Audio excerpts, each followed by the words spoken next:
강혜신의 오늘의 미국. 대선 후보가 바이든에서 해리스로 교체된 뒤 민주당은 아직은 활기가 넘치고 여론이나 선거기금, 바이든의 측면 지원도 낙관적입니다. 어제 위스콘신주에서 검사와 범죄인 관계를 강조한 선거 캠페인을 한 카멜라 해리스 부통령은 오늘은 인디아나주에서 유세합니다. 카멜라 해리스 부통령의 경제 정책도 주목받고 있습니다. 바이든으로부터 횃불과 짐을 동시에 물려받은 해리스 후보는 번영할 자유라는 우아한 문구를 내세웁니다. 미국 대선에서 부통령 후보는 당락에는 큰 영향을 미치지 않지만 올해는 다릅니다. 올해 특히 민주당의 현재 부통령 후보군은 스윙 스테이트와 레드 스테이트 인물에 맞춰지는데 지금 미국의 모습이기도 합니다. 공화당은 새로운 적 카멜라 해리스를 인종적, 성적, 정책적, 사생활적 모든 방향에서 공격합니다. 해리스가 트럼프를 이길 이유와 트럼프에게 질 이유를 잠시 뒤에 전해드립니다. 트럼프 캠페인은 연방선거위원회에 해리스 부통령이 바이든의 선거자금 9,150만 달러를 상속받을 수 없다면서 형사조사해달라고 불만을 접수했습니다. 일론 머스크가 매달 4,500만 달러씩 트럼프 캠페인에 기부하지 않을 것이라고 밝혔습니다. 외국을 돕고 금품 수수를 받은 16개 혐의에 대해 유죄 판결을 받은 반 메넨데스 연방 상원 의원이 8월 20일자로 사임합니다. 앤디 김 연방 하원 의원의 상원 의원 진출이 보다 순조롭고 확정적이 됐습니다. 지금 의사당 밖에는 일반인부터 수잔 서렌더 등 유명 배우에 이르기까지 수많은 사람들이 시위하고 있습니다. 벤자민 네탄야후 이스라엘 총리의 의회 합동 연설 때문인데 카멜라 해리스 부통령은 참석하지 않습니다. 이 또한 바이든 대통령과 이스라엘 정책에서 해리스 부통령이 차이가 있다는 뜻이고 대선의 유권자 표와 밀접한 연관이 있는 이슈입니다. 여러분 안녕하십니까? 오늘의 미국 강혜신입니다. 네, 이 해리스 부통령이 선거 유세에서 가장 강조하고 있는 점은 지금 며칠 됐잖아요. 제가 검찰총장 경험이 있는데 말하자면 캘리포니아주의 법무장관이죠. 약한 사람을 괴롭히고 이득을 취하는 포식자, 그 대상이 여성이든 아니면 일반 사람이든 그 같은 사기꾼, 속임수꾼 트럼프를 매섭게 다루겠습니다. 이 얘기입니다. 캠페인은 또 미래에 초점을 맞추고 이슈로는 이제 찬찬히 여러분들과 시점이 맞으면 짚어보겠습니다만은 낙태, 무역, 노조, 어포러블 케어 액트, 오바마 케어, 헬스 케어요. 이런 부분이 되지만 어제 일단 위스콘신주의 밀워키에서 고등학교에서 선거 유세를 했는데 3,000명 정도 모였답니다. 그러면 트럼프 전 대통령이 몇만 명씩 몰고 다니는 이것과는 비교를 할 수가 없습니다. 그렇지만 갑작스럽게 대선 후보로 거의 확정이 됐고 그리고 이걸 이제 바이든 대통령의 선거 유세와 견줘보면은 어마어마한 아주 굉장한 자기장과 같은 끌림이 자석과 같은 그런 게 지금 카멜라 해리스 주변으로 몰리고 있거든요. 아직 며칠 되지 않았죠. 오늘 수요일인가요? 그러면 일요일에 발표했으니까 그런 모습입니다. 트럼프의 몇만 명과는 비교되지 않지만 척 슈머와 하킴 제프리스 상원과 하원의 민주당 지도자도 어제 오늘의 미국 끝나자마자 바로 앉아서 보니까 텔레비전에서 공동 기자회견을 해서 얼마나 해리스가 좋은가 하는 것을 결국은 공식적으로 지지를 하더군요. 그럼 지금 남아있는 사람은 민주당에서 원로 정치인 가운데서 버락 오바마 한 사람뿐입니다. 그리고 바이든 대통령도 이제 오늘 로스앤젤레스 시간으로 오후 5시에 본인의 사임에 초점을 맞추겠죠. 반반이 될 것 같습니다. 아마도 바이든 대통령이 반세기 동안의 정치 역정의 마지막을 마무리하는 그런 연설과도 같기 때문에 본인의 입장을 국민들에게 설명을 할 것이고 나머지 반은 어차피 제가 당과 국가를 위해서 대선 대의원 숫자까지도 다 확보했지만 사퇴를 했습니다. 그러니 여러분께서는 저의 뜻과 함께해서 해리스를 지지해 주십시오 하는 연설을 하게 되겠죠. 그것도 이제 해리스에게는 당연히 보탬이 될 테고요. 그리고 나서 이 부분은 뒤에 말씀을 드리겠습니다마는 바이든 대통령이 대통령으로서 벤자민 네탄야후 이스라엘 총리와 내일 미팅을 하고요. 카멜라 해리스도 미팅을 하고 트럼프 전 대통령도 미팅을 합니다.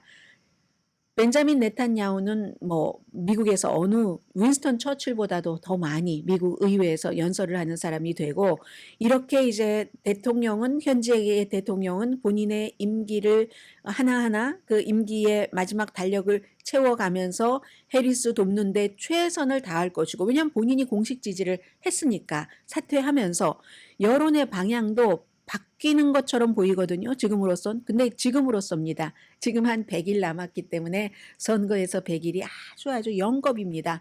지난 우리가 3주일 반 지내온 것도 영겁과 마찬가지인데 그 3주일 반의 비교를 하면은 37이 20일. 5배 정도는 남았잖아요. 그래서 그런데 현재로서는 이제 해리스 후보가 이기는 여론조 나오고요. 같은 여론조사를 시차를 두고 비교를 해야지 되잖아요. 로이터와 입소스가 지난주에 여론조사에서는 트럼프 전 대통령이 2%포인트 앞섰는데 어제 발표한 것 보니까 이제는 카멜라 해리스가 2%포인트 앞서서 44대 42의 지지다. 그리고 이것뿐만이 아닙니다. 그러니까 이건 또 중요한 것이 뭐냐면 공화당의 전당대회가 지난주 목요일에 끝났습니다. 전당대회 끝나면요. 어느 정도 기간까지는 많게는 몇 주일까지도 그 전당대회에 이펙트가 있는데 이번에는 하나도 못 본 거예요. 전당대회를 하는 동안에만 정말 그 공화당끼리 으쌰으쌰해서 아주 환상적인 그런 기분을 맛보았는데 샴페인을 너무 빨리 터뜨린 거죠. 이 경우에는 분명히 그렇게 갑작스럽게 바이든이 사퇴한다고는 생각하지 못한 것 같습니다. 생각을 했어도 그럴 리가 없다는 현실에 더 많이 집중을 했으니까 100%그 공화당 전당대회에서 카멜라 해리스에 대해서는 단 한마디도 안 나왔습니다. 목표 자체가 바이든을 쓰러뜨리는 것이기 때문에. 그런데 하나도 그 효과를 지금 못 보고 있는 겁니다. 여론조사. 아주 절묘하게 바이든이 전당대회 끝나고 그 주말에 사퇴한다 하고 발표를 하니까 민주당이 그동안 바이든에 대해서 너무 위태위태하다 하는 생각을 갖고 있다가 해리스로 바뀌니까 다른 거 다 제치고 야 나이 때문에 지금 그 트럼프 전 대통령에게 눌리는 건 없겠네. 이건 오히려 역전이네 하면서 열과 성을 다해서 지금 민주당의 당원들이 할 수 있는 일을 하고 있기 때문에 전당대회 효과 지금 트럼프 전 대통령 못 보고 있다. 상승은커녕 오히려 마이너스니까 지지율이 내려갔으니까 이건 엄청난 마이너스입니다. 사실 계산해 보면요. 그리고 로이터 입소스뿐만이 아니라 NPR, PBS 그리고 그 마리스트 함께 조사를 하죠. 여기도 지금 경쟁 대상을 바이든 트럼프에서 트럼프 해리스로 딱 설정을 해서 보니까 현재 동률이랍니다.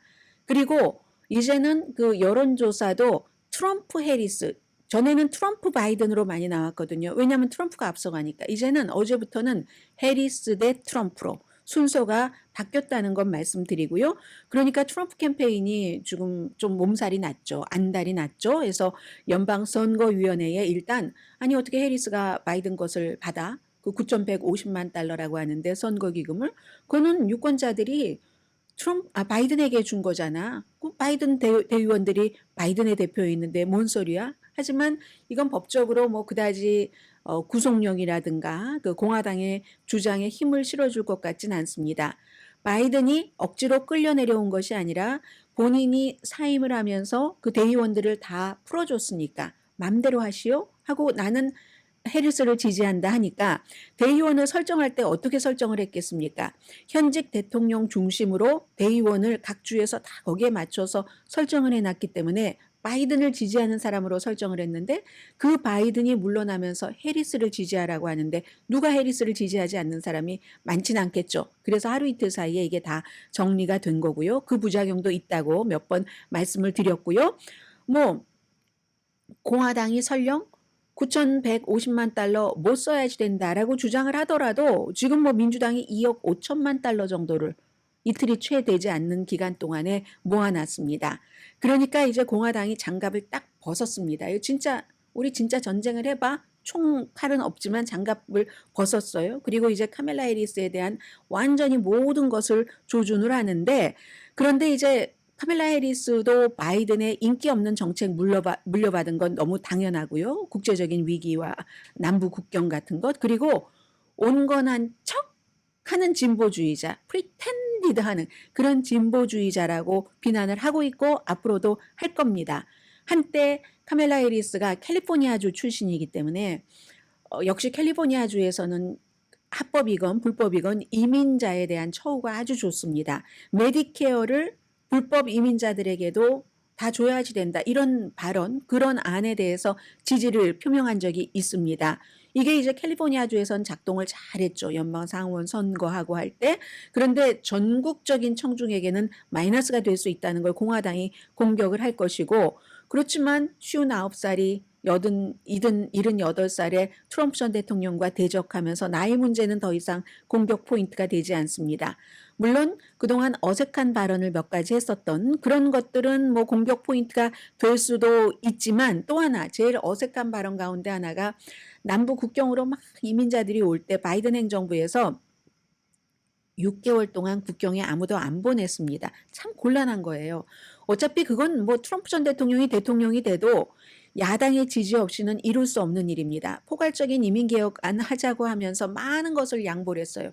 공화당이 원하는 포괄적인 이민개혁 법안보다도 더 좋게 만들어서, 그게 공화당의 미치 매코넬 상원 원내대표가 우리가 백악관, 하원, 상원을 다 차지해도 지금 민주당이 내놓은 이 안만큼 못 가니까 이거 우리 통과시키자 했어도, 공화당에서는 미치 매코넬 이런 그 좀 어른스러운, 그 당시에 지금은 트럼프로 돌아섰습니다. 무릎 꿇고 그런 사람들의 말을 듣지 않고, 어떻게 아니 좋기는 좋지만 바이든에게 그 영광을 줄 수는 없잖아. 그러면 대통령이 재선될 가능성이 높은데 하면서 버려버렸잖아요.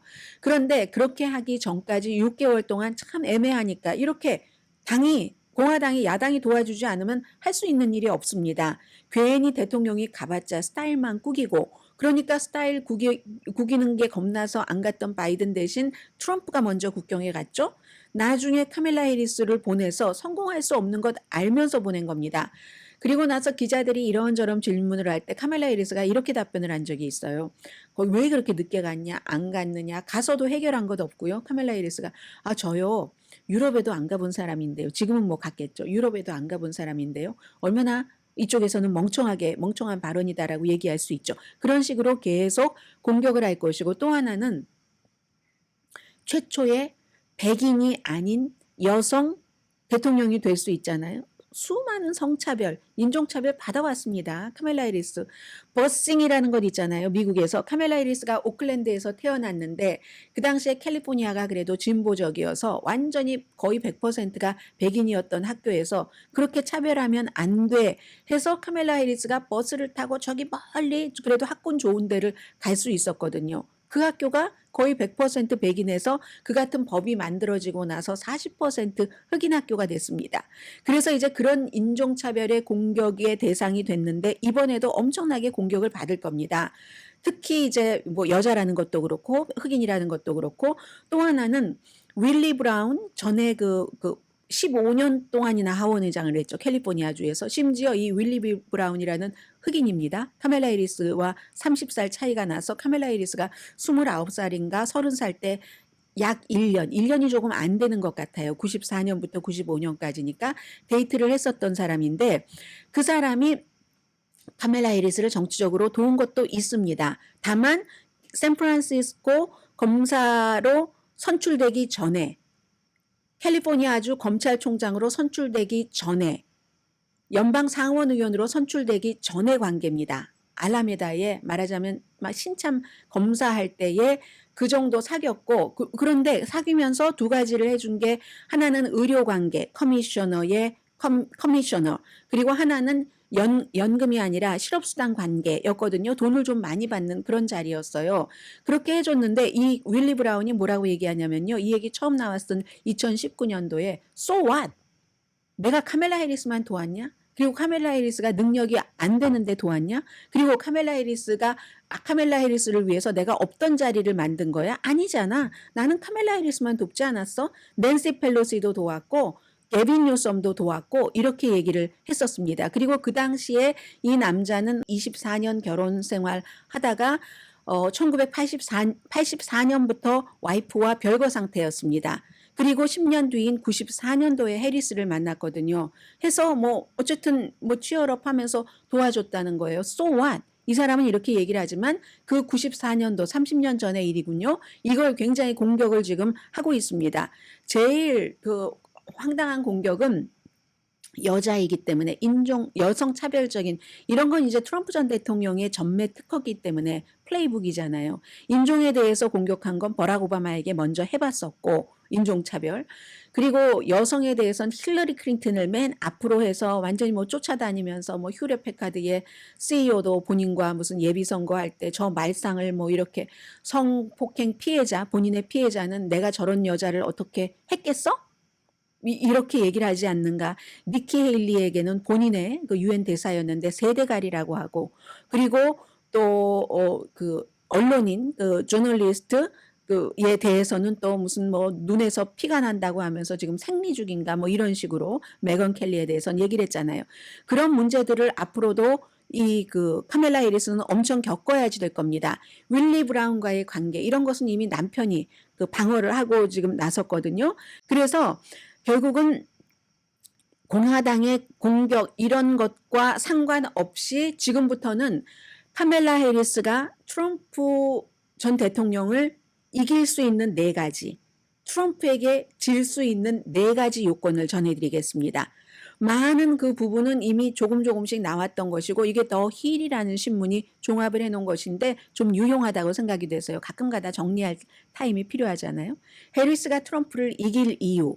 첫 번째, 민주당이 뭉쳤다. 흥분했어요. 뭉친 것을 넘어서 바이든 때 내부 갈등 없어졌고 번개처럼 한번 해보자. 최초의 여성, 흑인, 아시아계 대통령. 돈도 많이 모아지잖아요.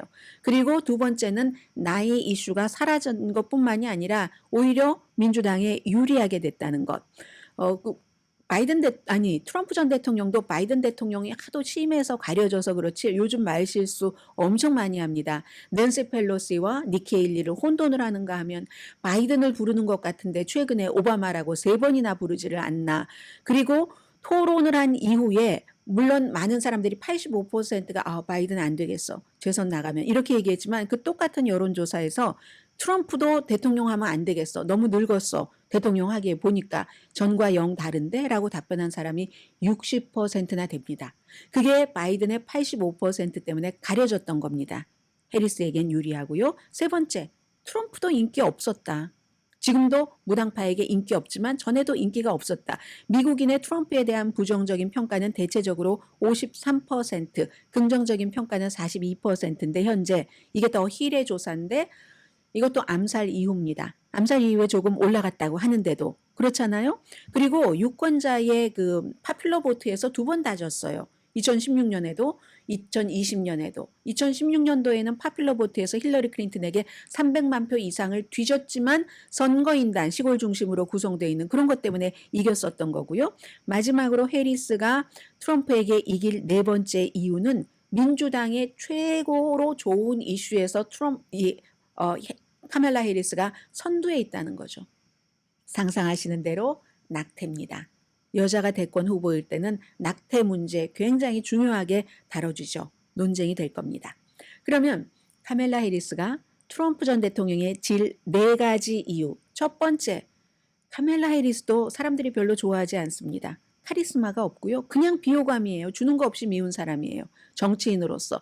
이건 타고나는 건데 어쩔 수 없는 이런 비극이 있다는 겁니다. 더 힐의 여론조사 결과 미국인 56%가 카멜라 해리스를 부정적으로 보고 38%만이 호감으로 본다는 겁니다. 트럼프보다 더 나쁘네요. 같은 여론조사에서 트럼프의 부정적인 것은 53%인데 카멜라 해리스 56. 호감 트럼프 42인데 38. 이건 지금 그렇게 열기가 많다며 그럼 열기 있는 거 거짓말이지? 이렇게 방송하는 사람들 많습니다. 유튜버 가운데서도. 아니죠.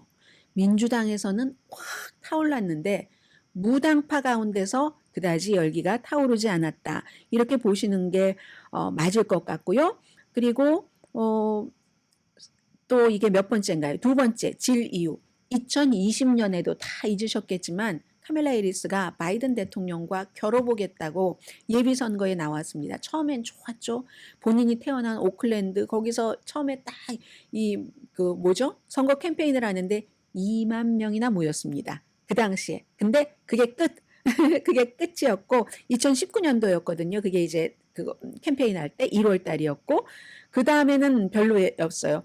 다만 아이러니하게도 본인이 나중에 부통령으로 선택이 됐지만 바이든을 그 당시에 예비선거에서 공격할 때 뭐 이런 때를 제외하고는 그리고 제가 앞에 말씀드린 제가 어렸을 때 이런 걸 겪었습니다. 해서 그러나 버스를 타고 좋은 학군의 학교를 갈 수 있게 됐죠. 인종차별이 있었다는 이런 얘기를 할 땐 사람들이 인간적으로 딱 갔거든요. 그때 제외하고는 별로였습니다. 그래서 금방 물러났죠. 아이오와 코커스 하고 난 뒤에 왜냐하면은 어제 잠깐 말씀드렸습니다마는 캘리포니아주가 보수에서 진보로 바뀌면서 카멜라 해리스의 직책도 바뀌고 검사에서 검찰총장이 되고 이런 식으로 하면서 약간 보수 쪽에서 진보 쪽으로 가고 이걸 기회주의적이야 라고 생각하는 거. 그럼 진정성이 없다. 이렇게 보죠. 유권자들과 소통을 할 때 그렇게 잘하지 못합니다. 소통을 잘하는 사람은 카리스마가 있어서 호감도가 높죠. 트럼프나 오바마처럼.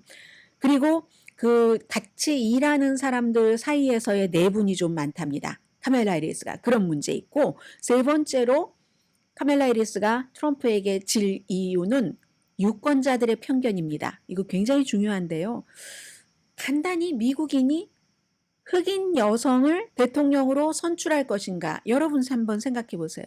흑인 여성을 대통령으로 선출할 것인가? 이 부분은 근데 여기 하나를 또 예외로 붙이긴 해야지 됩니다. 왜냐하면 상대가 그냥 백인 누구라도 아무라도인 백인 남자라면 그냥 찍겠지만 근데 상대가 트럼프야 할 땐 조금 다를 수는 있지만 카멜라 해리스 혼자만 두고 본다면 흑인 여성을 대통령으로 선출할 준비가 돼 있는가?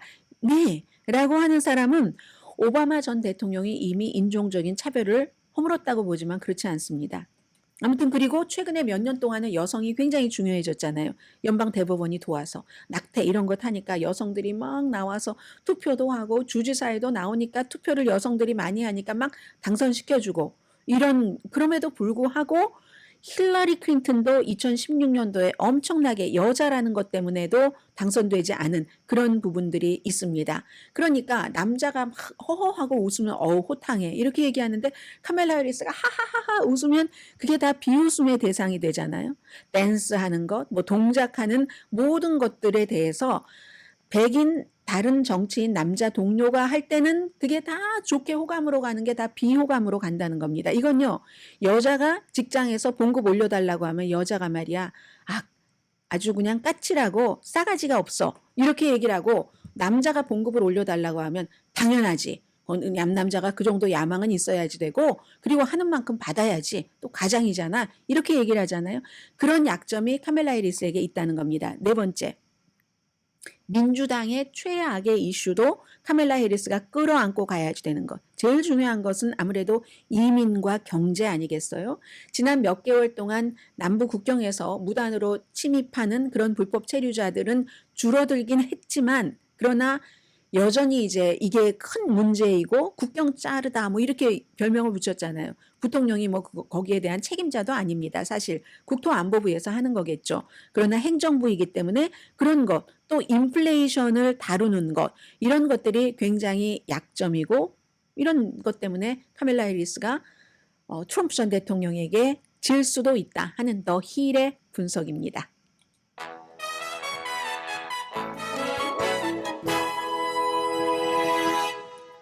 잠시 뒤에도 오늘 미국 주요 뉴스, 탑뉴스를 보면서 레이티스트를 좀 거기 업데이트를 해드리겠고요. 그리고 보면서 뉴스 흐름 보면서 다음 아이템 정하겠습니다. 라디오 서울 방송 오늘의 미국 듣고 계십니다. 오늘 미국 그 주요 신문 일면 그 가운데서요. 뉴욕타임즈가 이 내용을 실었네요. 다른 매체는 그 신문 안쪽으로 들어가면 정치면에 있는데 뉴욕타임즈만 일면의 주요 신문 가운데선 실은 것은 역시 이게 뉴저지니까 뉴욕 쪽이니까 그런 것 같습니다.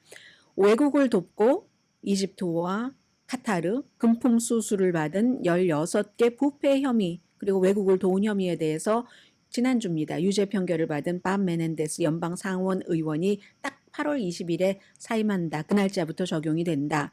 하는 겁니다. 이게요. 2006년부터 연방 상원 의원을 지냈거든요. 그렇게 될 때는 이제 앤디 김 연방 하원 의원 상원 진출이 보다 이제 순조롭고 확정적이 됐다고 말씀드릴 수 있겠죠. 어제 제가 상원의 윤리위원회에서 이걸 리뷰를 한다. 근데 이제 이 정도 리뷰까지 들어간다는 건 꼭 벌을 준다는 것을 전제로 해서 하는 건데 그 벌에는 그 견책에는 그 직위를 박탈하는 거, 제명하는 거, 이름을 그 상원에서 빼버리는 거 여기까지 이제 포함되는 거잖아요. 그런 것을 고려할 때 이 정도의 회의가 열린답니다. 그러니까 주지사에게 그 사퇴서를 제출을 했습니다. 그 주를 대변을 하는 연방 상원 의원이기 때문에 이건 이제 가만 생각해 보면 뭐 리처드 닉슨 때 공화당이 더 이상 지켜드릴 수 없습니다. 이렇게 얘기하니까 뭐 탄핵당하느니 사퇴한 것과 마찬가지죠. 제명당하는 것보다는 사임하는 게 훨씬 영광이죠. 그리고 이제 그렇게 될 경우 뭐 은퇴 연금이라든가 여러 가지가 또 다 걸려 있으니까 물론 제명당해도 의사당에 출입할 수도 있고 지난번에 그 거짓말장이 그 뉴욕의 롱아일랜드의 연방 하원 의원처럼요. 조지 산토스처럼 여러 가지 시설을 이용할 수도 있고 하기는 하지만 어쨌든 본인은 사임하는 쪽으로 선택을 해서 뉴욕타임즈 얘기가 임기가 끝나기 전이잖아요. 임기 뭐 많이 남진 않았습니다. 1월 달입니다. 임기가 끝나기 전에 사임함으로써 민주당의 아주 그 어글리한 싸움은 막게 됐다. 민주당이 스스로 이 사람을 제명해야 되는. 그리고 맘 메넨데스가 보통 중진이었어야죠. 외교관계위원장을 지낸 사람인데요. 그동안 이 메넨데스 이 케이스가 민주당 의원들에게도 굉장히 좀 거슬렀다. 방해가 됐다. 저 정도 되면 창피해서 사임을 해야지. 아니 왜 사임을 안 하지? 심지어는요. 펜실베니아가 지역구인 초선 의원이죠. 존 페러먼. 이분은 여러분들 심장질환이 있는데도 출마해서 중간에 캠페인 할 때도 말을 잘 못하고 했어요. 몇 개월. 그런데도 당선된 사람이죠. 이 긴 반바지 입고 다니는 키 큰 사람. 근데 이 존 페러만 의원은 계속 이 맘 메넨데스 의원을 쫓아다녔대요. 복도에서도 쫓아다니면서 사임하시오, 사임하시오 구호를 외쳤다. 뭐 이건 이제 워싱턴 포스트의 보도고 월스트리트 저널은 10월 달에 선거 공판이 있잖아요. 딱 선거 치러지기 일주일 전에 이 사람이 민주당에서는 본인을 지지하지 않으니까 무소속으로 이제 출마하겠다. 나는 결백하다. 항소는 할 거예요. 당연히 여기에 대해서. 그러나 선거 공판은 선거가 치러지기 일주일 전에 하니까 당연히 이제 여기에 대해서는 그 지역이 52년인가요? 52년 동안 뭐 공화당 그런 중요한 정치인을 낸 적이 없답니다. 근데 이제 앤디 김 하원 의원은 사실은 하원 이 의석 자체에서는 공화당도 많은 이런 곳에서 당선된 민주당 의원이잖아요. 그리고 연방 상원의원은 그 지역만 대표하는 게 아니라 뉴저지를 전체를 대표하는 거고 해서 선거가 치러지기 일주일 전에 되고 워낙에 민주당의 마당이라고 하는 것은 앤디 김 의원에게는 뭐 거의 지금은 더더 따놓은 당상 연방 상원 의원 최초의 한인 연방 상원 의원 탄생이 이제 뭐 100일 정도 남은 겁니다. 특별한 일이 없다면요. 더군다나 이제 앤디 김은 선거 과정에서 많은 것을 보여줬어요. 너무너무 인기 있고 힘이 막강하고 임기도 남은 그 주지사의 와이프가 나갔는데도 사람들이 그러니까 태미 머피라는 그런 그 주지사 와이프 옆으로 민주당이 쫙 줄을 섰는데도 굴하지 않고 캠페인을 해서 된 사람이니까 강함을 좀 보여줬어요. 앤디 김은. 그래서 이제 이런 내용들이 오늘 뉴욕타임즈, 워싱턴 포스트, 월스트리트 저널이 보도를 했습니다. 그리고는 뭐 당연히 선거에 관한 것들을 많이 보도를 했는데 월스트리트 저널은요. 이 카멜라 해리스의 선거에 대해서 민주당의 열기에 포커스를 맞췄습니다. 그리고 특히 카멜라 해리스가 내가 검사고 검찰총장 출신이고 뭐 법무장관인 거예요. 당신은 범죄자야. 범죄도 한두 가지가 아니잖아. 뭐 소송만 하더라도 4,000건이 걸렸던 사람이니까 이렇게 많이들 얘기를 하지만 이 또 하나는 월스트리트 저널이 포커스를 둔 것은 트럼프를 혼돈의 에이전트다. 에이전트 오브 케오스. 그러니까 혼돈의 대리인이다. 뭐든지 막 뒤섞어서 혼돈을 만들고 사람 정신 쏙 빼놓고 하는 일은 없고 분열만 시키고 이렇게 이제 해리스가 얘기한 것을 강조를 했고요. 그리고는 이제 뭐 다른 매체도 전부 일면에 이 카멜라 해리스, 지금은 이제 공화당 전당대회 끝나자마자 하나도 빈 못 보고 전부 해리스 쪽으로 포커스 다 돌아갔고요. 웬만하면은 트럼프 얼굴도 안 보입니다. 바이든 대통령 얼굴도 안 보이지만, 그러니까 신문에 전부 해리스 후보는 나오고요. 그리고는 오늘은 이 이슈로 연방 수사국장이 청문회에 나와서 얘기를 하던데, 트럼프 전 대통령 암살 미수 사건이요. 그 사건으로 비밀 경호국장이 사임한다 어제 발표한 것을 전해드렸잖아요. 근데 이제 이 킴벌리 치틀 경호국장이 사임하는 이것은 너무나 미국 역사에서 중요하기 때문에 모든 매체가 다 아무튼 보도를 합니다. 그리고 조금 다른 보도가 있다면 오히려 워싱턴 포스트가요. 수단의 전쟁이 지금 너무 파괴적이고 아주 절박하고 이런 내용을 전하는데, 오늘의 미국에서는 여기까지는 커버를 하지 못하겠습니다. 다만 수단이 그렇게 심각하기 때문에 미국이 지금 미국 내부에서, 전에는 남미에서 또 뭐 유럽의 동맹국, 그러다가 오바마 때부터 시작을 해서 인도 이쪽 그 아시아가 어떤 그 축이라고 하면서 하고, 뭐 트럼프 때 바이든으로 오면서부터는 특히 아시아에서 중국과 딱 그 대척점을 세우면서 여러 가지로 중국이 지금 다 힘을 뻗치고 있는 지역, 이런 뭐 아프리카를 포함을 해서요. 전부 지금 미국이 봐야지 되는 곳이잖아요. 그래서 한 국가에서, 수단이라는 나라에서 너무나 참혹한 전쟁이 일어난다 하면은 그런 것들을 미국 신문의 일면에 나올 수도 있는 겁니다. 그리고 워싱턴 포스트 일면, 또 하나의 일면에 나온 그 뉴스는 벤자민 네탄야후의 미국 의회 방문, 의회 합동 연설이거든요. 그건 이제 맨 뒷부분에 여러분들께 말씀을 드리겠고요. 보스턴 글로브도 마찬가지. 트럼프 전 대통령 얼굴 나왔네요. 그런데 다만 이것도 해리스의 포커스를 맞춘 겁니다. 트럼프 전 대통령이 힐러리 클린턴과 왜 당시에 그 토론을 하면서 그 뒤를 막 거구잖아요. 힐러리 클린턴에 비해서 남자로서도 거군데, 트럼프 전 대통령 이렇게 막 이상한 표정 짓고 어두운 표정 짓고 그림자처럼 왔다 갔다 하는 그 사진을 놓은 겁니다. 그렇게 레이시스트, 섹시스트 이런 식으로 해리스를 트럼프 쪽에서 공격할 것이다 하는 뜻에서 이제 보스턴 글로브의 트럼프 얼굴과 힐러리 클린턴 두 손 모으고 이렇게 서 있는 그 이제 뭐 모습이 보이고 있네요. 그리고 지금 잠깐 몇 분 동안에 이제 여러분들께서도 좀 익숙하셔야 될 것 같아요. 부통령 후보에 대해서. 그래서 오늘은 몇 명을 이제 포커스를 두는데, 이건 뉴욕타임스가 강조를 한 점입니다. 미국 대통령 선거에서 부통령 후보가 무슨 큰 영향을 미치지는 않지만 안배는 하죠. 바이든이 해리스를 선택을 했을 때 여자라는 거, 흑인이라는 것을 유용하게 활용을 했습니다. 그렇지만 뭐 큰 영향, 그리고 부통령이 된다고 대단한 일을 하는 것은 아니죠. 올해도 마찬가지일 겁니다. 부통령 후보 때문에 대선이 결정되진 않습니다. 그러나 지난 60년 동안 그런 적이 없습니다. 단 한 주에서라도 부통령 후보 때문에 이 선거가 이겼네 한 주가 없습니다. 60년 동안. 그렇지만 그 이후부터 말씀드리면, 이 민주주의인 나라, 그리고 이게 공화당과 민주당으로, 다른 당은 볼 필요도 없으니까요. 나뉘어진 이런 나라의 선거 그 구조는 대선 후보를 중심으로, 그 전국적인 이슈를 중심으로 선거가 결정되기 때문에 부통령이 별로 그렇지 않습니다. 그리고 이게 왜 전국적인 이슈면 우리는 어떻게 하지만 언론도 영향이 있어요. 언론도 이게 아무리 로컬에서 우리 로컬 정치가 이렇다 저렇다 얘기를 해도요, 미디어 환경 자체가 전부 전국화되어 있기 때문에 로컬 뉴스가 영향 없습니다. CNN, 팍스 이런 거 다 전국 네트워크를 보지, 로컬 보기는 보지만 로컬 뉴스 보고 끝나고 전국화된 겁니다. 그래서 지역에서의 정당의 영향력도 많이 줄어들었거든요. 그래서 부통령 후보도 관심을 대통령보다는 적게 받는데, 그런데 해리스 부통령의 후보 선택은, 물론 트럼프 전 대통령의 후보 선택도 나이 어리고, 그리고는 그 격전지 시골 지역을 포커스를 뒀기 때문에 이런 오하이오주의 J.D. 벤스라는 사람을 선택을 했잖아요. 마찬가지로 해리스도 이번에 중요한데, 해리스는요, 통치 파트너를 선택하는 겁니다.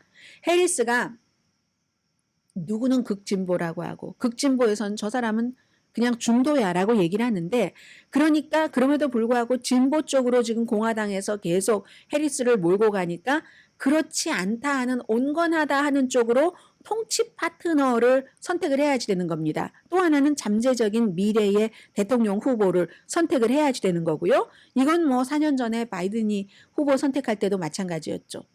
카멜라 해리스가 대통령이 될 수 있어 없어? 하고 대통령이 될 수 있다고 선택을 하고 선택을 한 겁니다. 며칠 전에 그런 얘기도 했었고요. 그래서 지금 중요한 것은 이 카멜라 해리스보다 조금 진보적인 데서는 진보 색깔은 떨어내버리면서도 스윙 스테이트면 좋겠다 해서 보여지는 후보가 굉장히 유혹적이죠. 템테이션입니다. 스윙 스테이트. 작은 지지율이라도 이건 차이를 가져올 수 있으니까. 조시 샤피로입니다. 펜실베니아 주지사. 이 사람은 연설을 너무 잘해서 압도적인 연설입니다. 그리고 중도 좌파 성향이거든요. 민주당도 놀랄 정도로. 공화당도 이 사람 좋아한다니까요. 예를 들어서 낙태 권리는 강조합니다. 민주당이죠. 그런데 공화당이 좋아하는 5일 시추 지지하고 학교 바우처 뭐 원하는 데 갈 때 지원할 때 이것도 공화당 것을 지지를 합니다. 그래서 2년 전에 트럼프가 강력하게 밀었던 후보를 압도적으로 누르고 당선이 됐죠. 해리스가 너무 진보적이다 하는 것을 색깔을 조금 눌러줄 수 있고 그러나 약점도 있어요. 주이시고 주이시 전통을 굉장히 중요하게 생각하는데 이스라엘 우파 정부도 비난하고 반유대주의도 또 비난합니다. 동시에 이렇게 비난하는 애매모호한 게 있습니다. 또 하나 스윙 스테이트는 애리조나주의 마크 켈리 상원 의원입니다. 바로 조시 샤피로 이 펜실베니아 주지사만큼 굉장히 연설 잘하는 사람 아니에요. 이 사람은 그렇지만 해군 출신이고 나사의 우주인 출신이고 국경주잖아요. 애리조나.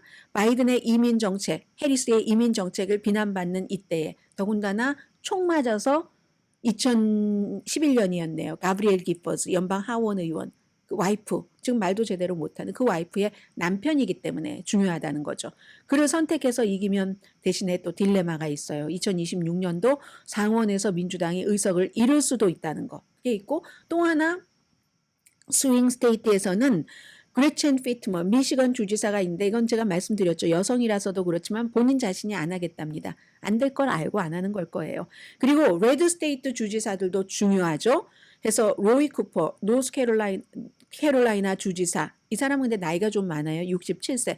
노스캐롤라이나를 보라색 주라고 생각하시는 분들이 있는데 15년 동안이나 대통령이나 상원의원에서 민주당이 당선된 적이 없는 곳에서 로이 쿠퍼는 연속으로 주지사 승리를 했죠. 굉장히 실용적인 사람입니다. 카멜라 해리스의 진보적이 하는 것을 누를 수가 있죠. 올해 두 사람이 잘 알아서 검찰총장 시절부터 그래서 좋고 편안해하고 진 적이 없습니다. 로이 쿠퍼는 선거에서. 근데 본인이 관심이 없대요. 그러면 켄터키라는 레드 스테이트의 46살 앤디 비시어 주지사는 이 사람은요. 4년 전에 트럼프가 26% 차이로 이긴 곳에서 승리를 한 사람이거든요. 두 번 주지사였고 재능이 있고요.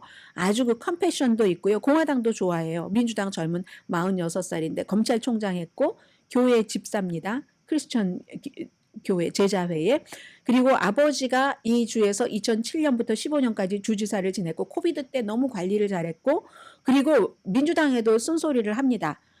이게 미국 정치가 지금 너무 화가 났는데 민주당 정치인들이 이 미국의 블루 스테이트 그런 워킹 클래스 교육도 많이 못 받고 블루 칼러 일하는 사람들이 공화당을 지지하는 것을 이거 참 멍청해라고 말하는 민주당을 비난합니다. 멍청하다고 말하는 이유는 아니 공화당에서 본인들이 받고 있는 헬스케어라든가 여러 가지 사회복지 혜택 삭감을 다 주장하는데 왜 공화당을 지지하냐 멍청해 이렇게 말하는 거 있잖아요. 그렇게 말하면 안 된다는 거예요. 아무튼 이런 사람들이 지금 주목을 받고 있다. 이군도 있지만 어제 말씀을 드렸고 여기까지 하겠습니다. 잠시 뒤에는 카멜라 해리스 부통령의 경제 정책을 조금 뭐 브리프하게나마 말씀을 드릴 시점인 것 같아요.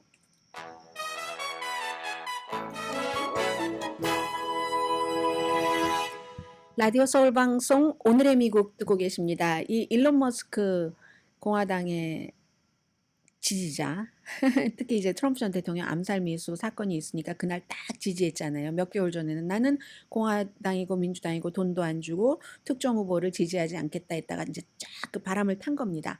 실제로는 또 그 공화당 전당대회 그 세 번째 날 부통령 후보가 발표될 때 그때 지지한다라고도 얘기들 하고 있는데 돈은 결국 요즘 분위기 봐서 그런 거 아닌가 싶은데 어제 팟캐스트에 출연해서 말하는 거 보니까 내가 이 공화당의 슈퍼팩, 아메리카 팩이라는데 돈을 기부하기는 하지만 뭐 한 달에 4,500만 달러씩이었죠. 그렇게는 안 한다라는 그런 이제 그 말은 했습니다. 이제 이런 모든 것들은 일론 머스크가 돈을 낸다고 한다, 안 낸다고 한다. 그게 중요한 게 아니라 지금 흐름이 이렇게 가네. 돈 가는 곳에 마음 가고 마음 가는 곳에 돈 가고 바이든 대통령도 돈이 덜 들어와서 지지율도 떨어지면서 사퇴할 수밖에 없었고 이제 이런 걸 보는 겁니다. 그리고 선거는 아직도 100일이나 남았다 말씀드리면서 카멜라 해리스 그 부통령의 경제 정책에 대해서는 앞으로 더 확실한 내용들이 또 새로운 것들이 나올 겁니다. 그러나 지금 현재로서는 어느 정도의 그 바탕을 뭐 여러분과 제가 같이 가지고 가는 게 좋겠다 싶어서 말씀을 드리는데요. 바이든의 회풀과 부담 둘 다 나르고 있죠. 인플레이션에 대한 비난은 피하면서 대통령의 그 사회복지 혜택 같은 것은 계속 연장해 나간다. 이걸 이제 지금 해리스는 해야지 된다고 보고 하는 것으로 보이는데 예를 들어서 바이든 대통령이 잘한 것 아직 결실 보지 못했지만 무슨 뭐 반도체 산업에 지원을 하고 그로 인해서 지원금을 받으면서 한국의 삼성, LG 이런 데도 많이 뭐 투자를 하잖아요. SK 등등에서 대학 학자금 빚도 어떻게 할 것인가. 그런데 바이든 대통령은 경제에 대해서 바이노믹스라고 얘기를 하고 실제로 인플레이션이 내려가도 참 거기에 대해서 별로 효과를 누리지 못했어요. 전달자로서의 역할을 잘 못해서 바이노믹스가. 그런데 해리스는 뭐라고 얘기하냐면요. 바이든은 build back better. 더 나은 재건 이렇게 얘기했잖아요. 해리스는 번영을 할 자유, freedom 그러니까 번영을 할 자유라는 우아한 그 문구를 쓰기는 썼거든요. freedom to thrive 이렇게 썼는데 그러니까 바이노믹스를 바꾸는 게 아니라 변형시키는 게 아니라 확대하겠다는 겁니다. 지금 일단 투자는 했어요. 예를 들어 반도체 이런 등등에 그리고 나머지는 구현 단계고 그리고 또 다른 것은 민주당에서 가장 중요한 경제 거의 완성되지 않은 채로 남겨진 사회적인 아젠다로 보는 겁니다. 예를 들어서 킨더가든을 위한 더 많은 자금을 확보한다던가 홈케어 워커 아프신 분들 도와드리는 나이 드신 분들 그리고 가족들의 유급 휴가 같은 거 이 공화당의 아젠다잖아요. 그렇기 때문에 바이든이 사퇴한다라고 선언을 하고 나서 제일 먼저 노조 두 군데가 해리스를 지지한다고 했는데 최초의 노조는 교사협회입니다. 두 번째는 뭐 교육에 투자한다고 하니까 서비스 직원 인터내셔널 유니온 서비스 간호사를 대표하는 그 노조거든요. 이런 사람들이 지지를 하고 그리고 또 이제 크레딧 점수에 의료 그 빚 이건 이제 완전히 없애버린다는 이런 것들도 해리스가 지금 해고가 아니라 해리스라 해고래요. 하고 싶어하는 그런 그 사회적인 문제에 대한 집중. 해리스 후보 내지 부통령은 친자본주의적이기는 한데 그러면서도 친소비자적인 혼합이라고 얘기를 하거든요. 근데 이것도 역시 본인의 과거 검찰총장이었을 때 소비자를 보호하는 것들 많이 있잖아요. 그래서 이제 국가가 어느 정도는 규제를 해야지 소비자를 아주 악한 마음을 갖고 있는 그런 주체로부터 보호를 한다. 이건 이제 공화당 트럼프 전 대통령과 반대되는 거죠. 정부의 영향력을 자꾸 줄이려고 하고 카멜라 해리스는 그 전에 뭐 검찰총장으로 있고 할 때 대형은행과 막 싸우고 그리고 모기지를 부적절하게 막 대형은행이 본인들 이득만 잔뜩 챙기고 어떤 그 융자받은 사람 피해를 줬을 때 주민들을 위해서 180억 달러 합의금을 확보한 사람입니다. 이런 인들. 그러니까 경제 좌판의 이런 얘기를 듣고 있는 거고요. 또 하나는 모든 국민을 위한 그런 뭐 불법 체류자든 누구든 다 포함해서 헬스케어 for all. 이건 이제 버니 샌더스가 가장 강하게 주장을 하는 거잖아요.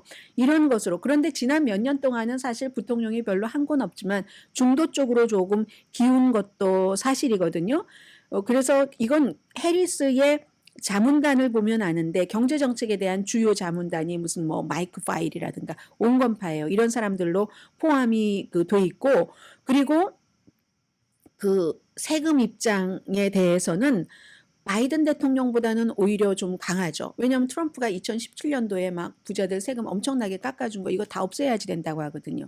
바이든은 그거 뭐 법인세는 조금 늘리더라도 뭐 이런 식으로 얘기를 하는데 그런 것들이 지금 해리스의 입장이고요. 그러나 경제에 대해서 바이든이 인플레이션 등등의 기록을 부인을 할 수가 없고 아무튼 별 소용이 없었어요. 잘했다 잘했다 얘기를 해도. 그런데 이게 사람이 바뀌어서 똑같은 현상을 해리스가 국민들에게 우리가 이렇게 잘했고 나는 이렇게 더 잘할 겁니다를 설득시킬 수 있을지 이건 순전히 해리스 부통령의 몫입니다. 네, 지금 의사당이요. 많은 사람들이 시위를 하고 있는데 보통 오늘처럼 11시거든요. 벤자민 네탄야후가 상하 합동 연설을 하는데 이스라엘 입장을 강조를 하겠죠. 전쟁에서. 이럴 때는 상원 의장이 그러니까 이번에는 카멜라 해리스 부통령이 되겠죠. 주재를 하는데 오늘 제가 원래 선약이 있어서요 하고 인디아나주로 가버렸습니다. maybe 원래 하고 싶지 않았을지도 모르겠습니다. 그러니까 많은 공화당에서는 비난도 있고 카멜라 해리스는 바이든 대통령과는 나이도 다르고 세대도 다르고 이스라엘에 대한 애정도 다릅니다. 또 사우스 에이시아 그 계통인 이런 것들도 있고 해서 지금까지 이스라엘에 대해서 지지도 하면서 가자 지구의 이러한 것을 아주 비인도적인 전쟁이라고 비난도 많이 했거든요. 이런 걸 보여주는 겁니다. 그리고 당연히 벤자민 네탄야후와 만나겠지만 그리고 토요일에는 네탄야후가 토요일인가요? 금요일이네요. 트럼프도 만난다고 하는데 어쨌든 대통령이 달라지면 많은 것이 달라진다. 강혜신이었습니다.